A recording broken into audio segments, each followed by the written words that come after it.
from the Howard Hughes Medical Institute. The 2001 Holiday Lectures on Science. This year's lectures, The Meaning of Sex, Genes, and Gender, will be given by Dr. Barbara Meyer, Howard Hughes Medical Institute investigator at the University of California, Berkeley, and Dr. David Page, Howard Hughes Medical Institute investigator at the Massachusetts Institute of Technology. The second lecture is titled Hermaphrodites, the Safer Sex. And now to introduce our program, the Vice President for Grants and Special Programs of the Howard Hughes Medical Institute, Dr. Peter Bruns. Welcome back to the 2001 Holiday Lectures and the fruits and vegetables of scientific research, I guess I should say. My job here is just great. As Tom mentioned, we have an incredibly diverse program that we support in science education. We cover programs in museums and nature centers, medical college schools, colleges, universities, and cutting-edge research around the world in select laboratories. The lectures we're listening to today are part of a larger program that we call Biointeractive.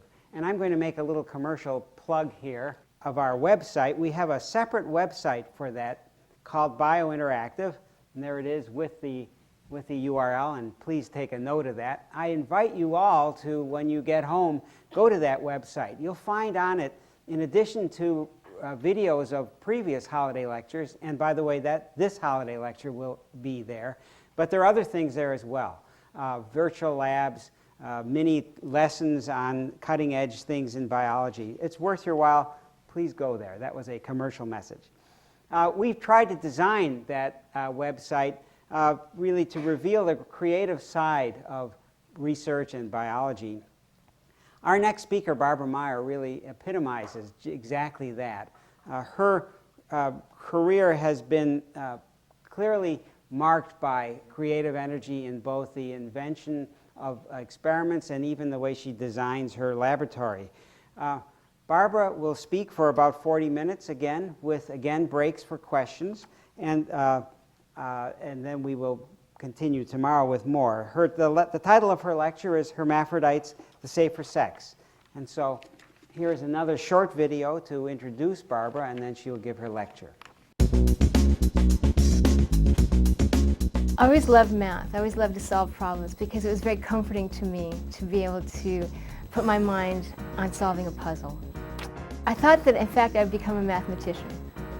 But then I went to high school and discovered biology, which I found actually fascinating when I looked in the microscope and found these microscopic organisms crawling around. And in particular, I became very fascinated with understanding how genes worked and very fascinated about mechanisms of biology. So suddenly it was possible to take the analytical thinking that I appreciated so much from mathematics and put it to play in biology, where the organisms were beautiful and the processes were very exciting to me. I realized that going into the lab and asking a question that had no answer yet was such an addictive process, because it was a process of discovery. Design experiments and then get answers that no one else in the world knew about. And that rush, that addiction was so exciting to me that from that day forward, I wanted to go into research. So when I was choosing a postdoc, I wanted to work on an organism that had genetics, and an organism that I felt that I could handle. And when I learned that this little roundworm, C. elegans, lived on a petri dish, and that I could actually freeze the culture and thaw it again and it would live, I realized this was the organism for me. And I wanted to figure out the genetic machinery behind what allowed that worm to make the choice to be male or hermaphrodite. This problem intrigued me because I could not imagine how the worm could count the number of X chromosomes. The directions that my research took as a consequence for that were totally unexpected, and I'm very happy that it's been such an evolved process. And so studying this small little model organism has given us insight into much larger organisms, including ourselves. The commonality of genetic pathways between a small worm and a human have become so clear that it's now obvious to everybody that research on small, basic organisms is extremely important for understanding human disease. I hope that our holiday lectures make students extremely excited about being scientists, about thinking about science. I hope they find that just the process of being able to ask a question and answer it will be so intriguing to them that their textbooks will come alive and that they will feel that they too can master a discipline that they didn't think they could, because they'll find that science is a beautiful process, that the answers are very exciting, the imagery is beautiful, and that it gives them power to think about other questions in their life and their environment. I'd like to welcome you all again to my lecture here. I first would like to ask you a question. How many of you have thought about the idea of studying model organisms or even looked at model organisms before you walked in here? How many of you have seen fruit flies or nematodes? Or raise your hands, shout out, let me know. What were they? Has any of you ever seen a worm before today? Yeah. Did you see them live? Did you see them in textbooks? Earthworms. Earthworms, oh, so you're surprised at the size of these little worms. Our house audience has received Petri dishes, which we're going to discuss in a moment. But before I discuss with you aspects of the nematode, I'd like to give you a feel for why we study model organisms. You might all be wondering why we study model organisms instead of larger organisms, for example, humans. And the answer to that has to do with what's on your first slide. The answer is that there's unity of life. All the organisms you can see up there have common traits, common body plans, common behaviors, common strategies for life. And many of the genes that these organisms have are in common.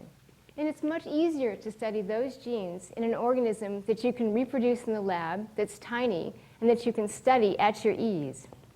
And that's why people in the world around have chosen to study model organisms, such as our little worm, the nematode.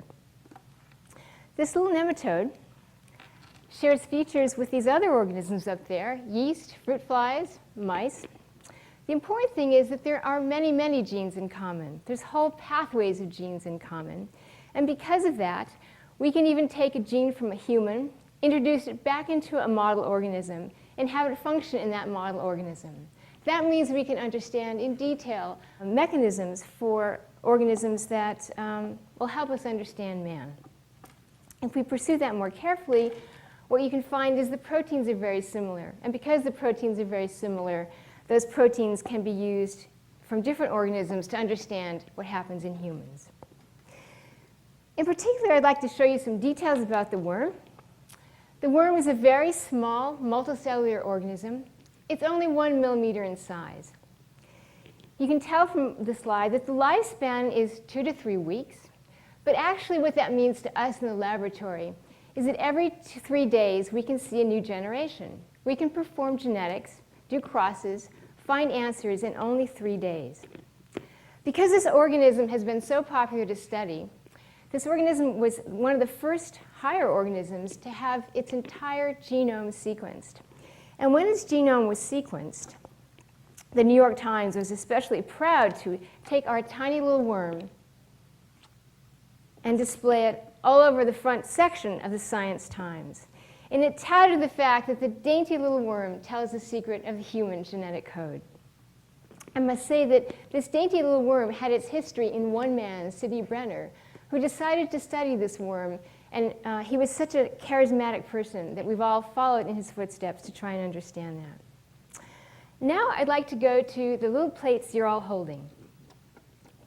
In these little plates, this is going to allow me to help you understand what a hermaphrodite means. Could some of you tell me what you think a hermaphrodite is? Could I have a volunteer to tell me what is a hermaphrodite? Yes? Has tissue of both male and female reproductive organs. And what do you think that means? Does it, in humans, a hermaphrodite is not fertile. What do you think it means for other organisms? Yes? They can produce both sperm and egg. They can produce their own sperm and eggs. That's correct. These hermaphrodite worms can produce their own sperm and eggs. And we've given you 2 little plates here, one that's marked with blue tape and one that's marked with yellow tape. The one with blue tape had one single worm placed on it several days ago. And if you look with your magnifying glass, you'll be able to see little critters crawling around. The other plate, which you don't have to look at now, has only one worm placed on it. What we want you to do is take that home, and we want you to study it over the next few days with your little magnifying glass and notice how quickly this population can reproduce. This little plate can hold several thousand worms. There's a whole population down here. For you to understand better what a hermaphrodite is, I'd like to show you this giant worm that we've made for you. This worm, 5 feet long, compared to its normal size of only a little millimeter, lets me tell you all the features that I would like to expose you to. First, you can see the worm in gray up above, and then you can see the color-coded worm here. The first thing I'd like you to understand is that to be a hermaphrodite, this little worm is capable of first producing sperm. It takes its sperm and it stores them up in this little yellow tissue called the spermatheca. Those sperm are just waiting for those oocytes that are in light blue to come running through, be fertilized, and become embryos. That's a huge portion of what the hermaphrodite does. She's a reproductive organ. The other features of the worm are shown in color-coded. There's a red intestine, there's an orange pharynx, and the nervous system is surrounding the rest of it. The gonad is shown in green. This worm is a very intriguing organism to study because when you put this little worm in a microscope, you can actually see every single cell. This worm has 959 cells. We know every single cell. We know the daughter of every single cell. We know every tissue every single cell makes. And in fact, we can manipulate the worm. So for example, we can take a laser microbeam, shine it through our microscope objective, find a cell that is destined to become the gonad, the precursor cell. We can shine that laser microbeam, kill that one single cell, and the entire tissue will disappear. The worm will have every tissue normally, but it will be missing its gonad. We can do that with every single tissue. And the importance of that is we're able to study gene interactions, and we're able to study interactions among cells that let us understand more completely how this little organism works. Of course, as I said, you know that nematodes are usually hermaphrodite, but that's not truth in practice. In fact, the little nematode has two sexes, a self-fertile hermaphrodite and a male, and those are shown up in the slide. And the importance about having males and hermaphrodites, as you've understood from Dr. Page, is that we need to be able to swap out material, genetic material. And in fact, the little hermaphrodite is good at reproducing, but she's not so good at cleaning up for genetic material. So a male is needed. So I've shown for you the structure of the male and hermaphrodite. You notice that the hermaphrodite gonad is large, it's bilobed, it's really a tube of reproduction. If you look closely at the male gonad, it's long. It goes out to the tail. The sperm are right there. And what you'll notice is that the male is a lot smaller than the hermaphrodite. That's because the male only has to provide sperm, whereas, of course, the hermaphrodite has to provide eggs as well. So let's look in more detail at what the male looks like compared to the hermaphrodite. Up there are the tails of the hermaphrodite and the tail of the male. And what I want you to notice is that the hermaphrodite has this sort of boring whip tail, but the male's tail is very intriguing. In fact, it's his mating organ. This is what the male uses to inseminate the hermaphrodite. What you'll notice are the fan, this bright, large fan, and the rays. The rays are sensory structures that enable the worm to find the hermaphrodite, to run his body along the hermaphrodite, and find her vulva. The spicules, which I'll show to you in a little while, are these large claws that allow the male to hang on to the hermaphrodite while he's mating. I'm going to show you a video of males and hermaphrodites mating. Here we have the male rubbing up and down the hermaphrodite body. You can see that he's searching all over for that vulva. He oftentimes isn't so smart in how he does that. He looks around for a long time. What you'll be amazed to find is if you watch worms for a long period of time is this is what they always do. And in fact, this is genetically programmed. Every single male does the same thing. And this genetic program can be studied in great detail. Now, if you look right now, that male is successfully finding finding the vulva, and he's beginning to inseminate the hermaphrodite with his sperm. What you just saw is that process, and what I want to focus your attention on are these large little structures here, the spicules, that insert into the hermaphrodite vulva and allow him to hang on to her while he injects his sperm. Now, you've heard about sperm from David Page, and perhaps you've even seen sperm in the demonstrations we've shown you today. I'd like to show you what worm sperms look like. Worm sperm are rather different. They are amoeboid. That means they're big. They're not just simply little packages of DNA that have this jet propulsion system. In fact, they have their own proteins that they can introduce into the hermaphrodite. And one of those proteins actually induces ovulation and meiosis. So these are not just passive moving partners. These play an important role. And I'd like to show you a video of how these sperm crawl. You can focus your attention on this light that's showing the little sperm with its amoeboid motion crawling down. So one of the reasons I wanted to show you this mating behavior was not just because it's fun to watch, but rather one can actually describe the process of mating in genetic detail. One can make mutants in the process. In fact, Paul Sternberg's lab, a Howard Hughes investigator, looks very carefully at the process of male mating.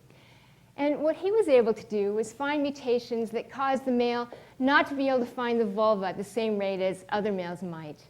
They cloned the gene and discovered that that gene was very similar to a gene required in humans to make kidneys. This is an important point I want to make, that the building blocks used in different organisms are frequently the same, but those building blocks might be used in different ways. In this case, the gene involved in making a kidney, which causes polycystic kidney disease, large cysts of the kidney, have in fact been used in the worm for the neurobiology of male mating. This is just one of the many examples that illustrates that point. So now I've told you that males and hermaphrodites can mate, and I've also told you that hermaphrodites can self-fertilize. And you might be wondering when they do which and what it means to do both. So what I'd like to show you is that the life cycle of the hermaphrodite. The hermaphrodite, of course, can produce both sperm and eggs. She can self-fertilize, and she can reproduce herself. She does go through meiosis. I'll tell you about that in a little while. So she's not just a clone of herself. She's not a lizard. She's a hermaphrodite worm. That self-fertility allows her to produce mostly herself, but occasionally there's an error in meiosis, and she can produce some males. 1 in 500 of her progeny are males. Once there's a male in the population, the male produces sperm, the hermaphrodite produces an egg, they cross-fertilize, and then they produce themselves, both males and hermaphrodites, in a 50-50 ratio. So that allows the population to have a large number of males at will. So let's go back now to the process of fertilization. The hermaphrodite can receive sperm either from herself or from a male. And once she's received those sperm, she actually stores them in a structure called the spermatheca, which is shown up here. This spermatheca has either her sperm or her mated sperm. The oocytes, as they mature, pass through that spermatheca. They become fertilized, and they become embryos. What I'm going to show you is what happens in the first cell division. Using nematodes, one of the great advantages of studying nematodes is that one can actually look at live organisms and look at them from the first cell division onwards. And what I'm showing for you up here is a picture of a one-celled embryo. That one-celled embryo has green nuclei. The first one I'm showing you is a sperm nucleus. The reason those nuclei are green is that we've taken a protein that binds to the chromosomes, a histone protein. We've tagged it with a green fluorescent protein from the jellyfish. That jellyfish protein fluoresces bright green. That's why jellyfish are bright green in the ocean. And we can follow chromosomes. The sperm, when they enter the oocyte, produce the polarity of the animal. So when the sperm enters, the side it enters is going to become the tail. The side that it doesn't enter is going to become the head. The oocyte nucleus is right next to it. And what you see, these green spots on the outside called polar bodies, those are the products of meiosis that aren't used in making gametes when an oocyte forms. An oocyte when it develops, only makes one gamete, not four, unlike sperm. What I'm going to show you now is a video. First, you're going to see ovulation.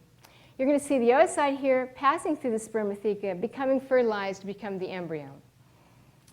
Soon you're going to see a video in which the oocyte nucleus and the sperm nucleus come together. You can see the chromosomes condensing as the nuclei come together. You can see that as the chromosomes condense, the chromosomes come together, align together. This chromosomes from the hermaphrodite mother and the chromosomes from the male partition. They then resegregate, and you can see cell division. So once you see cell division, this embryo continues to be growing inside the hermaphrodite. It grows for quite a while, and then what happens is that hermaphrodite lays an egg. And you're going to see the next video of egg-laying hermaphrodite. Next video, please. Watch quickly. Watch where that arrow is, because that embryo is very small. It's a 20th the size of the animal. That happened very quickly, so we're going to run it back in slow motion so you can see the egg coming back through the embryo, the hermaphrodite. There you go. So now we have an egg being born. Here we have a new life. The question is, what is its sex? David Page has just told you that nematodes count the number of X chromosomes to determine sex. What happens is if a sperm has an X chromosome and an oocyte has an X chromosome, the animal is XX and it becomes a hermaphrodite. If the sperm has no X chromosome and the oocyte has an X chromosome, that's XO, and that's going to become a male. So how do we study the process of sex determination in the worm? We study it by being able to make mutations. This is a great advantage of studying model organisms. We do mutagenesis. We put a mutagenized worm on a plate like this. We then look in her progeny for mutants. And what we find is that if we have mutations that cause an animal to change its sex, for example, we can have mutations that cause an XX animal to develop as a male, be sex transformed. We can have mutations that make an XO animal be transformed into a hermaphrodite. That's sex transformed. And by finding a whole series of mutations like this, we can find the genes involved in sex determination. And we know there are many genes required for male development and many genes required for hermaphrodite development. And the important thing is both sets of genes are in all organisms. What's important is what genes are turned on and what genes are turned off. When there's an XX animal, the genes required for hermaphrodite development are turned on. They're shown in white there, and hermaphrodite development ensues. When the genes required for male development are turned on, male development ensues. And this demonstration here is going to be an example of how this pathway works. But I want you to take a quick notice that in the case of the XX animal, one set of genes are on. In the case of the XO animal, the complementary set of genes are on. It's never both the same set of genes. And what we're going to study in the next time is a demonstration about how this pathway is set up. But before we go to this demonstration, I'd like to take questions from the house. Yes? The question is, why can't human hermaphrodites self-fertilize if it consists of both tissues? Sorry, why can't Human hermaphrodites self-fertilize itself. This is a question for David Page, but I'll pretend I'm David Page. Hermaphroditic humans rarely have their reproductive organs correctly formed. So hermaphroditic human has parts of males and parts of females, but they are not fertile. They don't make the appropriate sperm and oocytes. They are not capable of making those, so they're not fertile at all. Is there another question from the house? Yes? Why aren't any of the worms only female? Great question. In fact, the truth is that hermaphrodites can be females. A hermaphrodite is simply a female that can make sperm transiently. There are mutations, some in that pathway up there, that selectively prevent the hermaphrodite from making sperm, so she becomes a female. So there are females, there are hermaphrodites, and there are males. Another house question. Yes? If asexual reproduction isn't as beneficial to an organism as sexual reproduction, why did this worm evolve to do asexual reproduction? So this little worm has it both ways. This little worm can go out in desolation, have no males for months at a time, reproduce. But again, she produces a male 1 in every 500 progeny she produces. So she herself can produce a male. That male can scout out a hermaphrodite that isn't a lineal descendant of his, and he can fertilize her. So in fact, it works both ways. Yes? Hermaphrodites are she's? Hermaphrodites are she's. Okay. Yes? Do hermaphrodites preferentially mate with males if males are present, or will they asexually reproduce regardless? Yes. The question is, whose sperm do the hermaphrodites use? Will they use their own, or will they use the males? The truth is they'll use the males. And this has taken a lot of years to figure this out. But the reason is, even though the male sperm look like the hermaphrodite sperm, the male sperm is bigger. And the male sperm can displace the hermaphrodite sperm from the spermatheca. So that always wins out. These are great questions. Yes? In the case where a male has mated with one of the hermaphrodites, does the male sperm permanently displace the hermaphrodite sperm? The male sperm lasts for a very long time, so she produces cross progeny for a long time. Once the sperm supply has been depleted, she can then return to using her own sperm and self-fertilize. So she can produce both cross progeny and self-progeny. Yes? You mentioned that when a hermaphrodite produces a male worm, that he will go out in search of a hermaphrodite that was of a different worm. Can they mate with their brothers and sisters? They can mate with anybody they choose to mate with. Are there any more questions from the house? Yes?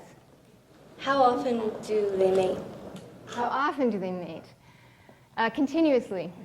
And what you saw on the screen is pretty realistic.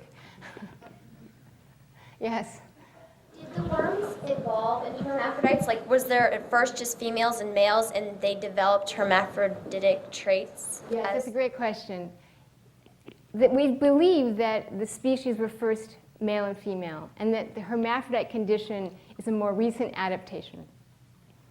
I believe we have a question coming in from Moscow. Moscow, go ahead.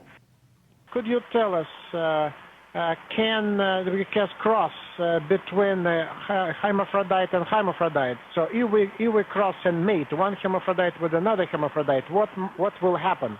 What will be the consequences of this crossing?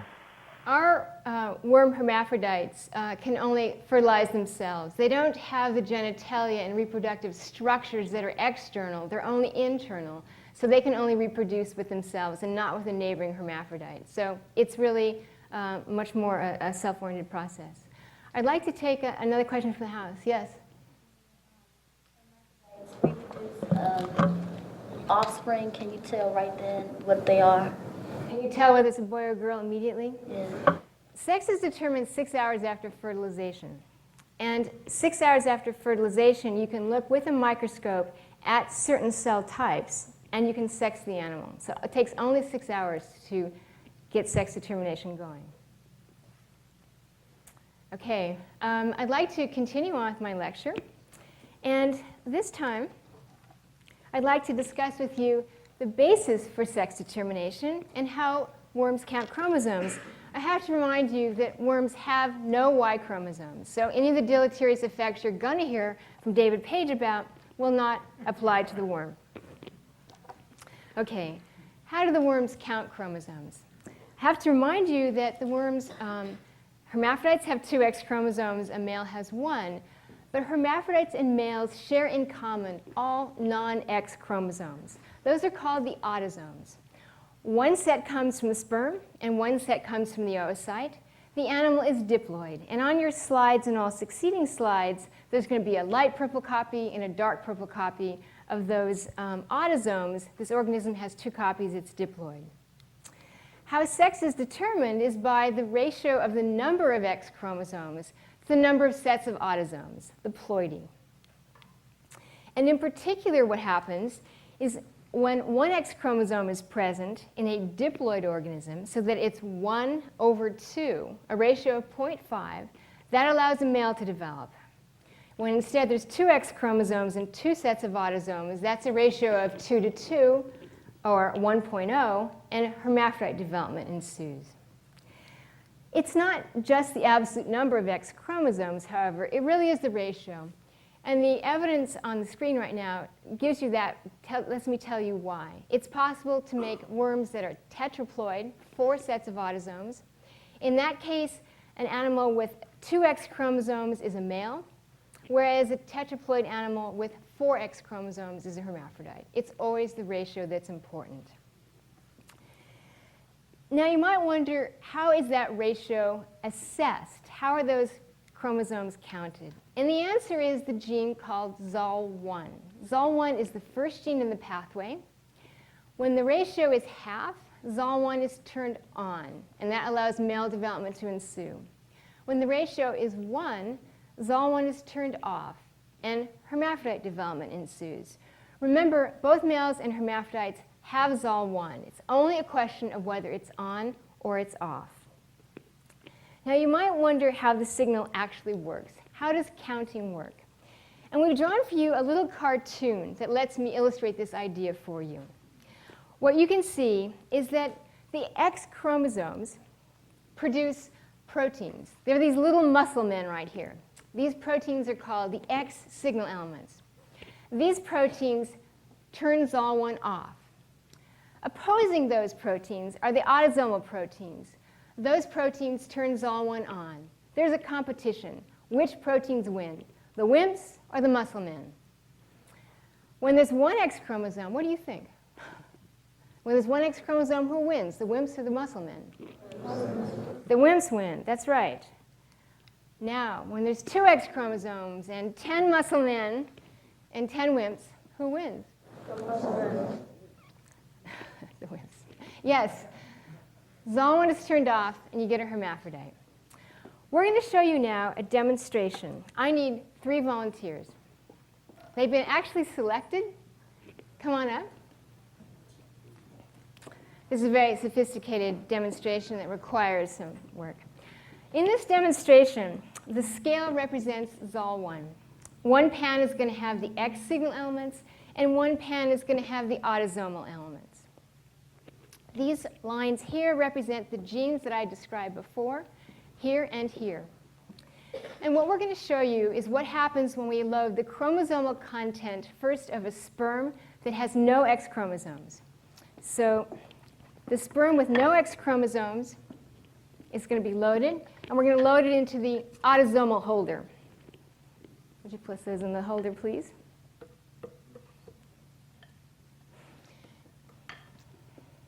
And Leslie is going to put in the oocyte contribution.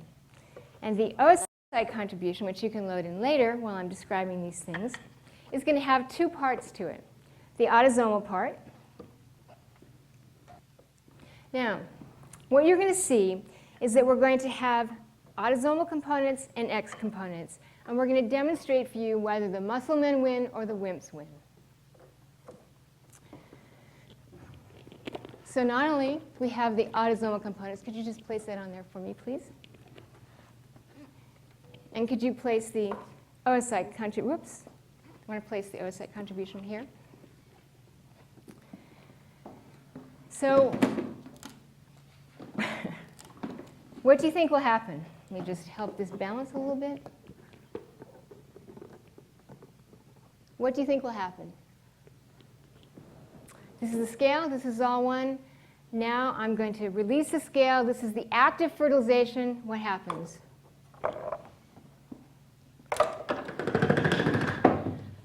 It's a boy. Now let's reset the scales. This time, we're going to have a sperm that has an X chromosome and an oocyte that has an X chromosome. We don't need to reorder the autosomes because that stays the same. The only thing that differs is the X chromosomes. And I'll have you put the X chromosomes on. So now we're going to find out what happens when there's twice as many X signal elements.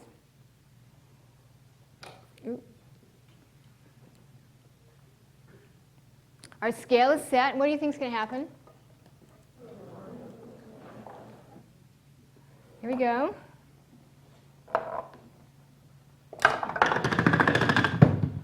It's a hermaphrodite. Okay. Now we're going to have to reset everything. The question we're going to ask next is, what we've just seen is that when we have two X chromosomes, hermaphrodite development ensues. And when we have one X chromosome, male development ensues. And that's because the number of X signal elements differs by a factor of 2. Now we're going to do an experiment. We're going to ask what happens when we start to remove X signal elements. Which will win? And first what we're going to do is remove an X signal element. Do you want to remove an X signal element? Are you?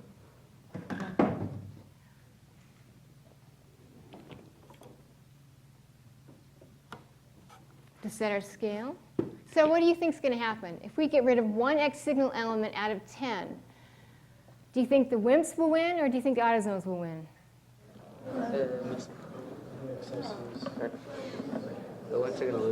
Let's take a vote. WIMPs?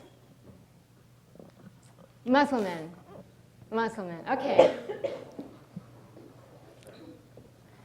Okay, we have the scales ready. We're ready? This is a very elaborate system here. The whole point of this demonstration is to illustrate to you what happens when you selectively remove X signal elements, because the question is, what's the boundary between male and hermaphrodite? When is a hermaphrodite able to develop, and when is a male able to develop? We're going to fertilization, and see what happens. It's going to be a hermaphrodite. Okay. Now what we're going to do is remove selectively more X signal elements. Do you want to reset this for me? And when we remove more X signal elements, this time we're going to remove 2 more. This first time we remove 1. The next time we're going to remove 2 more. And the question is, who wins? The answer is the moment of truth. Who wins? Yes. It's a boy. The male wins. What we've just done is we've shown that if you remove more signal elements, the male wins. I'd like to have you give a hand to our participants. I'd like to give you all Berkeley t-shirts. Thank you very much. Okay. Now, if you've really been understanding the genetics lesson, then the question is, if we take those same X signal elements and just those X signal elements, and we introduce them into a male, what's going to happen? If you give the male 5 extra signal elements, X signal elements, will that XO animal, now with 10 X signal elements instead of 5, be a male or hermaphrodite? Yes, you got it right. Excellent. Okay. Now I'd like to begin to give you a flavor for how the molecular mechanisms work for X chromosome counting. What I need to do first is give you a review of the genetic code, the genetic dogma, the central dogma. And you probably have all learned from school that a gene is first transcribed to make an RNA, a complementary copy. And that RNA has many components to it. It has parts of the gene that are going to code, and those are called exons. It has parts of the gene that will code for nothing, called introns, and those introns must be removed through the process called splicing. Splicing occurs, the RNA gets exported to the cytoplasm, and once in the cytoplasm, it produces protein. A gene can be regulated at any one of those steps. It can be regulated at the level of transcription. It can be regulated at the level of splicing. It can even be regulated at the level of translation. And our X signal elements could, in principle, repress Za1 by any of those mechanisms. Let me review for you transcriptional repression. Normally, a molecule called RNA polymerase runs down the DNA and makes a complementary copy in the RNA, the pre-mRNA transcript. That's what gets spliced. A repressor molecule is able to block that polymerase from either binding or from moving down the DNA to allow transcription. Repressors can come in varying strengths. Some repressors can completely prevent transcription. Some repressors are WIMPs and of themselves and only partially prevent transcription. And what I'm going to tell you is that the X signal elements of the worm are wimpy repressors, at least some of them. These wimpy repressors, when they're present in the 2 copies, and they're present in the single dose in the male, still allows transcription of Za1 to proceed. However, when the double dose of those transcriptional repressors is present, then transcription is greatly slowed down. We have a stop sign here saying that the transcript is slowed down. It's not a permanent stop. It's just that very low transcript levels are made. That's what happens in an XX situation. But that's not the whole story. In fact, having to tell the difference between one X chromosome and 2 X chromosomes is so difficult that it can't rely on just one mechanism. Instead of just one transcriptional mechanism of repression, there's another mechanism that's added on top of that transcriptional repression. And that mechanism is one of splicing. One of those muscly X signal elements is in fact a factor that prevents proper RNA splicing. When there's only one copy of that splicing factor, then the functional transcript is allowed to be made. Za1 has one intron that is controlled by this X signal element. And this one intron is very sensitive to the dose of that X signal element, so that when only one copy is present from the male, then splicing can occur, and as a consequence, a normal full-length Za1 protein can be made. By contrast, when there are 2 signal elements, then that splicing event is stopped, and in fact, there's no functional transcript. Now, can you imagine how that could work?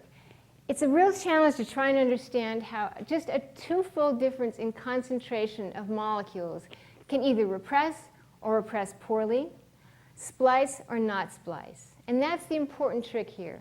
The importance is that it's not just one mechanism. It's multiple mechanisms simultaneously.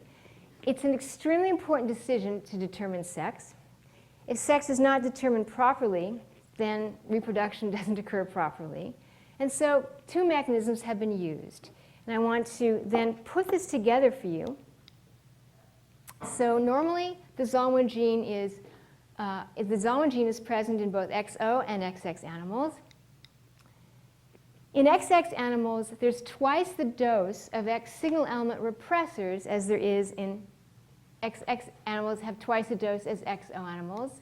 This leads to low levels of transcripts in XX animals and high levels of transcripts in XO animals. And what I want you to notice here is this little yellow intron.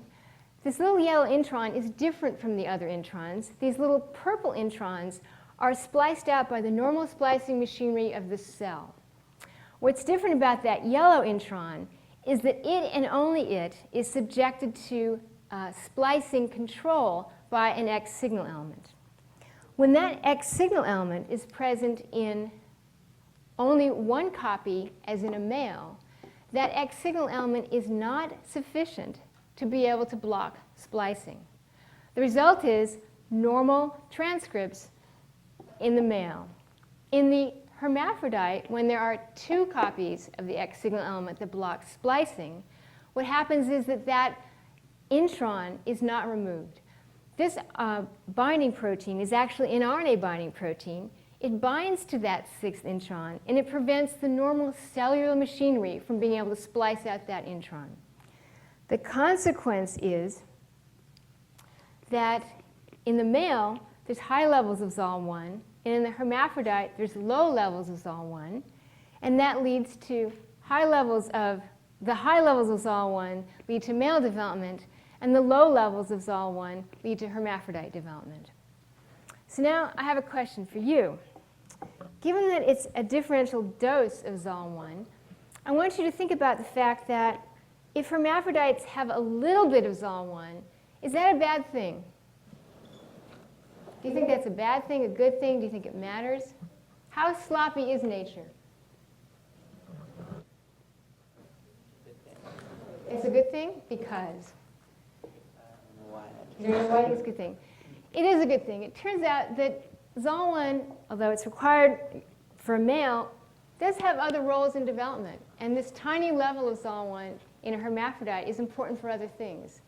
So this is another example of how nature uses one molecule more than one way. And in so doing, there's great economy in coding for genes in a genome.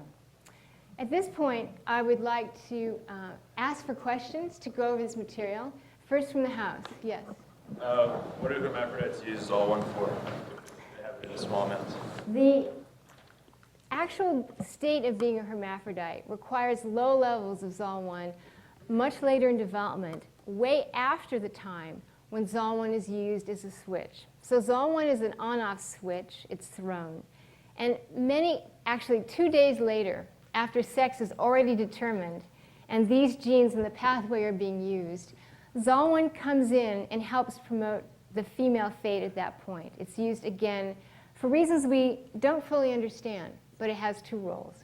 Two apparently contradictory and even opposite roles. House question, other house question. Yes? You say that Za1 accomplishes the same basic purpose as SRY in mammals? That's correct. Za1 is the master sex determination switch gene. It is the comparable gene to SRY. When it's active, you get a male. And when SRY is present, you get a human male. That's correct. Yes, another house question. In your slides, there were two different versions of XSE, the yellow one with the little... Yes. What's the difference between the two, the yellow and the blue? The yellow and the blue one? Yeah. The yellow ones are the transcriptional repressors. And the blue ones are the splicing factors. The yellow ones act first, you make the transcripts, and then the blue ones act to splice out or not splice out the introns. Okay, we really now have a question from Moscow. Go ahead, Moscow. I have a question. What do we know about human hermaphrodites? What do we know about human hermaphrodites? What do we know about human hermaphrodites? Again, David, I'm going to have to imitate you. I have to get a little taller. We don't know a lot about why the hermaphrodite condition occurs. So in worms, hermaphrodites are the natural species, and by mutation you get females. We have detailed understanding of hermaphrodite development in the worm because we have found many of the genes involved in that development. In humans, the genes that are responsible for causing the hermaphrodite condition when mutant are not really known. In fact, I think none have been cloned. Is that correct, David? None have been cloned. So it's quite a mystery why humans can develop as hermaphrodites. House question next. Yes? Is it possible to produce a worm without any Za1, and what would be the consequences of that? It's absolutely possible to produce a worm without Za1. Basically, the hermaphrodite doesn't care too much. The male is very upset. The male is so upset that it's the whole topic of my lecture tomorrow. The male will die because not only does Za1 control the process of whether an animal becomes a male or hermaphrodite, it controls a process that's referred to as dosage compensation that controls X gene expression, and that's a whole huge topic. House questions? Is it usually the case that a switch like SRY or Za1 has to be turned on for an organism to develop into a male? Are there others where a switch is turned off and it's usually female? The question is whether it's always the case that you must turn on a gene for male development. In the case of the fruit fly, it's the opposite situation. There's a gene called sex lethal, and that gene must be activated in the female. The male is the ground state, and the X signal elements in fruit flies serve to activate sex lethal in a positive transcriptional loop that then allows female development. So by no means is sex always determined by a gene that when active makes a male. It's very heterogeneous what happens in the population, in organisms. Another house, yes, house question. I have a With animals that can change from hermaphrodite to female to male, can go through all three, what's going on there as far as the genes and those chemicals? In general, we have hermaphrodites or females. The female state we get by mutating a gene required for sperm development. We can turn that female, which now has one mutation that's prevented it from making sperm, we can give it another mutation that prevents it from being a hermaphrodite. Instead, it makes it into a male. So we can do that by 2 mutations, but it's always a progression of mutations. An animal does not spontaneously, without mutation, go from hermaphrodite to female to male. That's only by our manipulation in the laboratory by mutations. For other animals? Yeah, like I know there's a type of frog that frequently switches between male and female. Is it constantly making that mutation within their lifespan? So a lot of those systems are actually environmental sex determination. And what happens is the temperature at which the embryo is developing. Usually at high temperature, the animal can develop into a female, and at low temperature, a male. But there is an example of a swordtail fish. And that swordtail fish is a little confusing because there's only, in a tank of fish, there's usually only one male. It's the dominant male. And everything else looks like a female. And if you remove that swordtail male, what happens is all of a sudden a fish that looks like it's a female suddenly becomes a male. And the truth is that that fish was never really a female. It was a juvenile male. And as a juvenile male, it just simply didn't develop external structures to let you know it was a male, because you couldn't really sex it at that stage. So in fact, I don't think it's transformation of an overt fertile female into a male. I think we all get fooled because that female isn't really a female. It's an undifferentiated male. Yes? By adding Za1 to a mature hermaphrodite, can you change the sex to a male? If you add extra copies of Za1 to an embryo before sex is determined 6 hours into development, then yes, that XX animal will develop into a male. It'll actually die for reasons we'll talk about in my next lecture. If you add Za1 after gastrulation, later in development, it doesn't matter. The hermaphrodite has already determined she's a hermaphrodite, and she doesn't change her sex. So Za1 must be acting early and briefly to determine sex. Yes? Can you do the same thing in the first 6 hours by removing Za1 from a male and making it a hermaphrodite? Yes, we can do that by making Za1 genes that are temperature sensitive. So at will, we can inactivate the gene, or we can activate the gene. And so, for example, if we take an XX embryo that has Za1 to be activated by high temperature, we produce Za1 at high temperature before that 6 hours, she will actually develop into a male. If instead what we do is we remove Za1 by reducing the temperature in an XO animal, or if we reduce in an XO animal, then that XO animal will develop into a hermaphrodite because XO animals need Za1 in that first 6 hours. So yes, we can completely change back and forth by altering the activity state of Za1 in an embryo. Okay, our last question is going to come from Moscow. Go ahead, Moscow.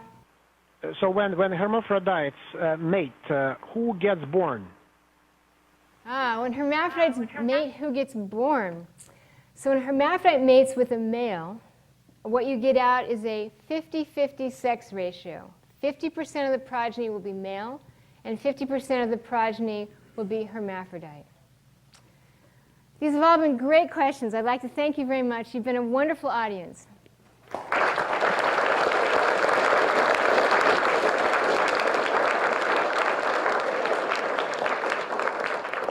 Thank you, Barbara. That was a terrific lecture. You redefined the domino effect, and I think we learned a lot. And those are wonderful questions, too.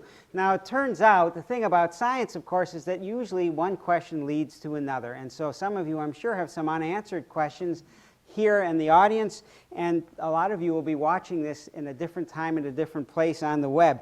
I will remind you with another commercial message that we can accommodate that. Here again is the website of BioInteractive, and on this site you will find a thing called Ask a Scientist, and so we will be able to field your questions not only now but in the future on this, and so please go to that site. So that is it for today. We'd like to thank you all for coming and hope that you will come back tomorrow when Barbara will talk about what happens when gene regulation goes wrong, and David will talk about the evolution of human sex chromosomes. Thank you very much for coming.